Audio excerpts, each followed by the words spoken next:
Hey,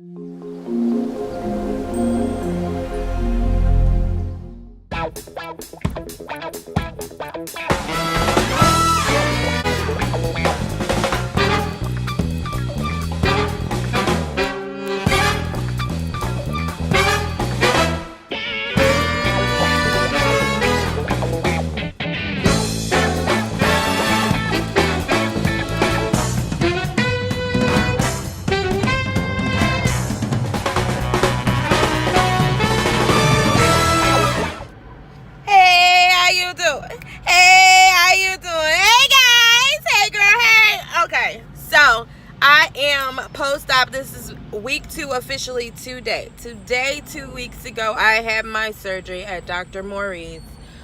Hallelujah. So I'm back at work this week. I had to work last week, unfortunately. But I found out the reasoning behind it. I'm still pretty pissed off, but my incentives behind it to make me stay, to keep my incentive behind it for me to stay and not quit as I gave them my notice last week because I was so pissed off, shall be fulfilled on this check, or I'm about this joint. Okay. But I am officially 2 weeks post-op. I actually, guys, I felt like hot shit on a Thursday. For the last week and a half, I was enlightened to realize how much I do in the house. I mean, as women, not to be sexist, but as women, we do a lot, and it's a lot, but you really don't know it's a whole lot until another motherfucker ain't doing it. Excuse my French, but I'm just saying. So shit hit the fan in my household, okay? I mean, people thought I was playing games with them. I'm not playing with you. Let me tell you how to go to the laundry. Like, have fun with that. And then on top of that, I had to go back to work. Don't think because I had to go back to work means that I'm finna to start on the rotation all over again. No, honey. No. So I feel a whole lot better. My incision still, it doesn't hurt. It just gets irritated, depending on what I'm wearing. For the first week, I wore my pajamas because I was at home. And then when I had to go back to work, I wore a lot of dresses. Like today, I wore dresses. I got an 80-degree day, baby. I'm taking advantage of that. But I took advantage of that, and so this week it's hot today, so I got to wear a dress again. So there's nothing really rubbing. But like, if you don't have those full draws, those like you talk about your grandma because they all the way up under her titties, them kind of draws.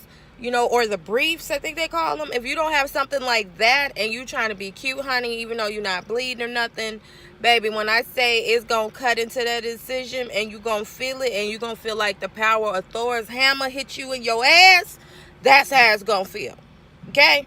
Ain't trying to scare you, just trying to keep it 100.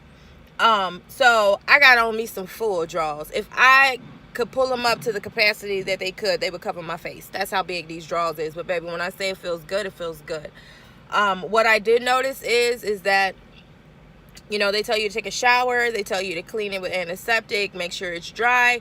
If you, like me, already had C-sections and you had a little roll, just a little roll over it, it will cause it to sweat. Winter, spring, summer, fall, it will sweat. It gives off the most amazingly raunchy, funky ass smell from sweating and being, in that little crevice or whatever. So what I've been doing is taking a maxi pad and I've been folding it in half, and I bought some of that clear, transparent surgical tape. And I fold it at night. I put it there after I shower. I tape it down on each end. I don't go all the way across, baby, because when I say you can pull and open, you can pull and open. So I put it there. I let it dry overnight, and then in the morning I get up, I stand under the fan, and I make sure it's dry, and then I get dressed for the day.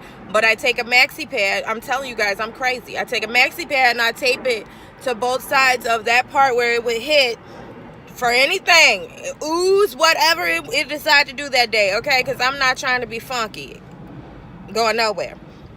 So that's what I've been doing for that.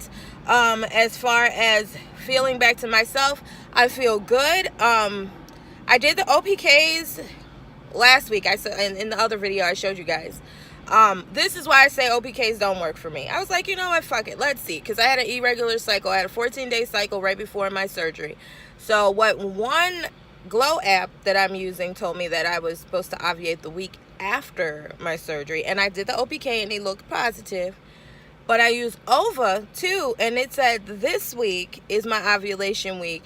So from the day I did the first OPK on last Saturday till today, it shows as if I am ovulating. So I don't know if it's a fluke in the test or if I'm actually maybe hyper ovulating. My doctor did tell me that when I was seeing her prior to my surgery, that it looks like because I was having irregular cycles, and I would have a cycle like the beginning of the month and a cycle the end of the month, or I would have a long cycle like before my surgery, 14 days, that it was looking like I was ovulating on both sides. I would ovulate and then I would ovulate again.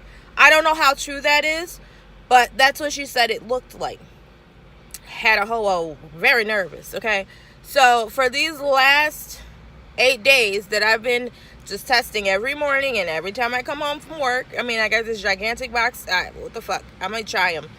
It says, you know, I'm ovulating, like dark line, like a really dark line, and then a dark line, you know. So, but the one that we're looking for is always dark. So then I was like, well, maybe I'll go ahead and buy a digital ovulation test. And I'm like, well, let's see how this goes. I don't want to spend, you know, like $80 on a really good one, and it's always going to give me a false positive. I don't know. I'm just going to do a cycle, wait 3 days, and then get it in. Okay. I will tell you guys, I got it in Saturday. TMI, probably. I'm sorry, I don't know. I had no pain. This is why I had no pain. I had no discomfort. We used some pregnancy, like when you like real pregnant. We used some pregnancy positions. That was good, baby. Soul Sister was good. I had a doctor's appointment this morning to meet my new my potential gynecologist. She came off okay. You know, like at first she came off okay. And then, you know, she was like, you know, I mostly just treat people who are pregnant. And I'm like, okay, that's fine, because my goal is to be pregnant. And then she was like, well, in your file it shows that you had your tubes tied 2008. I said, well, I got them untied. And she was like, well, you already show you have 4 births, 3 live births. You really want to do this again? And that's where she lost me. I was like, okay. You are a doctor, and I'm not judging the profession of doctors at all. That's not what I'm saying. But you are a doctor. Doctors, like anyone else in this world, get paid for rendering a service. So if you're a doctor, you get paid whether I come through your emergency room, whether you do surgery on me, whether you see me when I'm sick, you get paid. So it's so odd to me that a doctor whose goal is to take care of you while you're pregnant and get 9 months to 10 months worth of money from you and your insurance questioned whether or not I was sure I wanted to do something. The moment I said I wanted to do something, it should have been no more questions. That was my first thing that kind of, man, okay. Then she said, obesity is which is something along the lines of like, it's a factor for miscarriage and things like that. And, you know, guys, I'm not small. You know, I'm not a small person. I wear a size 12. I'm proud of myself. I lost a lot of weight. I was a 16, 18. I'm in a 12, a loose 12 at that, you know. But I'm comfortable in my skin. I'm not going to say you have to be 300 to 400 pounds to be obese or anything like that, because they're going by their doctor standards. I just messed up my whole little ruffle.